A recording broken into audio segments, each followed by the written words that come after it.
അള്ളാഹുവിൻ്റെ തിരുദൂതർ നബി സല്ലല്ലാഹു അലൈഹി വസല്ലമ തങ്ങൾ അവരുടെ തൃപ്പാദങ്ങൾ കൊണ്ട് ചവിട്ടിക്കേറിയ വെളിച്ചത്തിൻ്റെ പർവ്വതം എന്നറിയപ്പെടുന്ന ജബൽ നൂർ പർവ്വതത്തിലേക്കാണ് നമ്മൾ പോകുന്നത്. ഹറമിൽ നിന്നും ഏകദേശം 4 കിലോമീറ്റർ ദൂരമാണ് ഇവിടേക്കുള്ളത്.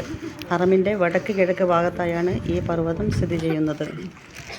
അക്കാലത്തെ മക്കയിലെ ജനങ്ങളുടെ കുത്തഴിഞ്ഞ ജീവിതരീതിയും വിഗ്രഹാരാധനയും കണ്ട് മനമടുക്കുമ്പോൾ നബി തങ്ങൾ പലപ്പോഴും ഏകാന്തമായിരിക്കാനും ആരാധനയിൽ മുഴുകുവാനും വേണ്ടി ദിവസങ്ങളോളം നബി തങ്ങൾ പല ഗുഹകളിലും ധ്യാനത്തിലിരിക്കാറുണ്ടായിരുന്നു. അതിലൊന്നാണ് ലോകപ്രശസ്തമായ പരിശുദ്ധമായ ഹിറാ ഗുഹയുള്ളത്. ഇതിപ്പോൾ നമ്മൾ എത്തിയിരിക്കുന്നത് ജബൽ നൂറിൻ്റെ ഏറ്റവും മുകളിലാണ്. ഏറ്റവും മുകളിൽ ഒരു വിശാലമായ സ്ഥലമുണ്ട്. അവിടെയാണ് നമ്മൾ എത്തിയിരിക്കുന്നത്. അവിടെ ധാരാളം ആൾക്കാർ വിശ്രമിക്കുന്നുണ്ട്, ദുആ ചെയ്യുന്നുണ്ട്, സ്വലാത്ത് ചെല്ലുന്നുണ്ട്, ദിക്ർ ചെല്ലുന്നുണ്ട്. മാഷാ അല്ലാഹ്. അവിടെ നിന്ന് നോക്കിയാൽ ചുറ്റുഭാഗം വളരെ ഭംഗിയായിട്ട് കാണാൻ കഴിയും. ഇത് രാത്രിയിലാണ്. ധാരാളം കച്ചവടക്കാരുമുണ്ട്. ചെറിയ ചെറിയ സാധനങ്ങൾ വിൽക്കുന്ന കച്ചവടക്കാരാണ് ധാരാളമുണ്ട്. മാഷാ അല്ലാഹ്. ഇത് വല്ലാത്തൊരു അനുഭവം തന്നെയാണ് ഇതിൻ്റെ മേലെ നിന്ന് നമ്മൾ കാണുന്നത്.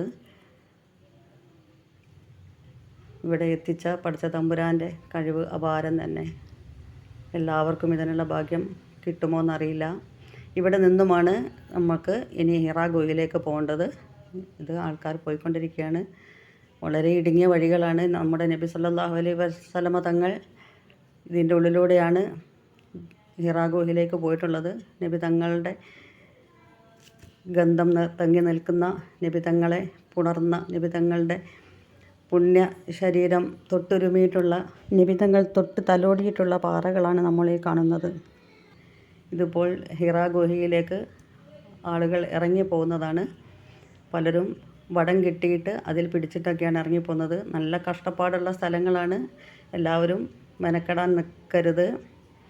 ശാരീരികമായ അസ്വസ്ഥതകളോ ബുദ്ധിമുട്ടുകളോ ഉള്ളവർ സ്വന്തം ശരീരത്തിനെ മറന്നുകൊണ്ട് ഇതിലേക്കൊന്നും പോവരുത്. ഈ ഗുഹയിലേക്കാണ് നമ്മുടെ ലോകപ്രശസ്തമായ, ലോകത്തിൻ്റെ മുഴുവൻ വെളിച്ചമായ ഖുർആൻ ഇറങ്ങിയത്. നബി തങ്ങളുടെ പ്രവാചകത്വത്തിൻ്റെയും ഇസ്ലാമിൻ്റെയും തുടക്കവും ഈ ഗുഹയിൽ വെച്ച് തന്നെയാണ്. ലോകരക്ഷിതാവായ തമ്പുരാനെ, നാളെ പരലോകത്ത് നബി സല്ലല്ലാഹു അലൈഹി വസല്ലം തങ്ങളുടെ ശഫാഅത്തിൽ ഞങ്ങളെ എല്ലാവരെയും ഉൾപ്പെടുത്തണേ അല്ലാ. രാത്രിയിൽ ജബൽ നൂറിൻ്റെ ഏറ്റവും മുകളിൽ നിന്നും കാണുന്ന മക്ക പട്ടണമാണിത്. മസ്ജിദുൽ ഹറമും ബിൽഡിങ്ങുകളും നിറഞ്ഞിരിക്കുന്നത് കൊണ്ട് കഅബ കാണാൻ പറ്റില്ല. എങ്കിലും ക്ലോക്ക് ടവർ ആണ് നമ്മൾ ഈ ചിത്രത്തിൽ കാണുന്നത്.